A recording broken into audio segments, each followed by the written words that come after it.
So ma'am జనరల్‌గా infertility అంటే plastic గురించి మాట్లాడుతున్నాం, ఫుడ్ గురించి మాట్లాడుతున్నాం, ఒబేసిటీ గురించి మాట్లాడుతున్నాం. అన్ని రకాలు మాట్లాడుతున్నాం గానీ, ఎమోషనల్ బాండింగ్ ఎంత ఇంపార్టెంట్ అండ్ సెక్షువల్ ఫ్రీక్వెన్సీ ఎంత ఇంపార్టెంట్?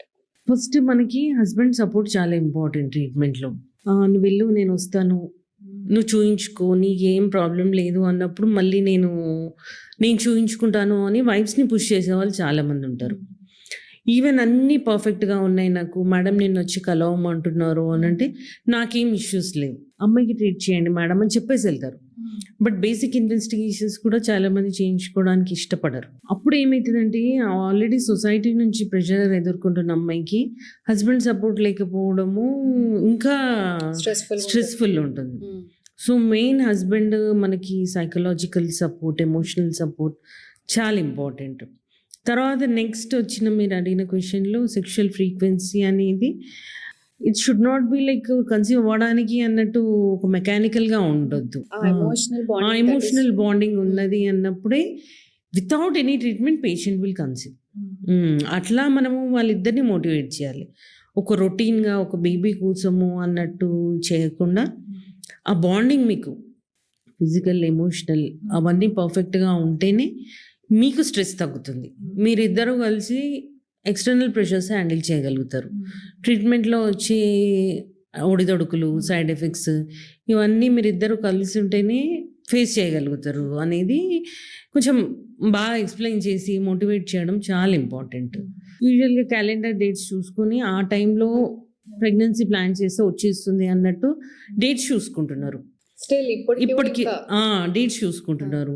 ఆ సైకిల్ క్యాలెండర్‌లో చూసుకొని maybe this is my ovulation time, I should do it అన్నట్టు రొటీన్‌గా ఉంటున్నారు. Sometimes it might not be possible on that day. అట్లాంటప్పుడు కన్సీవ్ కారు. You do naturally whenever it is possible. అట్లా ఉన్నప్పుడు they have good success rate. మెంటల్‌గా కూడా bonding అనేది చాలా important. Yes. It's not about ovulation date or something like that. Environmental pollution next generation అంతా మళ్ళా ఇన్ఫర్టైల్ చేస్తుందా? చాలా ఎఫెక్ట్ ఉంటుంది. ఇది మన బాడీలో అన్ని పార్ట్స్‌లో ఈ కెమికల్స్ క్యారీ చేస్తున్నాం, పొల్యూటెంట్స్ అన్నీ. అవి carried to the jeans and to the eggs and sperms. So అవన్నీ ఏంటంటే ఇవన్నీ ఎపిజెనెటిక్ ఫ్యాక్టర్స్. మనం క్యారీ చేసినవి బేబీస్‌కి కూడా ఫార్వర్డ్ అవుతున్నాయి. సో బేబీస్ కూడా same type of genes we are getting and same food, contaminated food, water, everything we are giving. So వాళ్ళు ఇంకా మనకి ఇన్ఫర్టిలిటీలో ఎక్కువగా ల్యాండ్ అప్ అవుతున్నారు. తక్కువ ఏజ్ 20-30స్‌లో ఉన్న ఫీమేల్స్ కూడా ఏఎంహెచ్ లెవెల్స్ చాలా తక్కువగా వస్తున్నారు. చాలా ఫ్రీక్వెంట్‌గా చూస్తున్నాం. ఇంతకుముందు మనకి ఏఎంహెచ్ లెవెల్స్ నార్మల్ ఉండేవి. This AMH determines your fertility. Okay. అది చాలా తక్కువగా ఉంటుంది ఫీమేల్స్‌లో. అది ఏంటి అని అంటే ఫుడ్, వాటర్, స్ట్రెస్ ఇవన్నీ ఫ్యాక్టర్స్ కూడా రోల్ ప్లే చేస్తున్నాయి. మేల్స్‌లో ఏంటంటే ఎప్పుడైతే మనము ఈ ఎన్విరాన్మెంటల్ పొల్యూటెంట్స్ ఇవన్నీ చూస్తున్నామో స్పెర్మ్ నంబర్ అనేది మనకి ఎవ్రీ ఇయర్ డిక్రీజ్ అవుతూ వస్తుంది.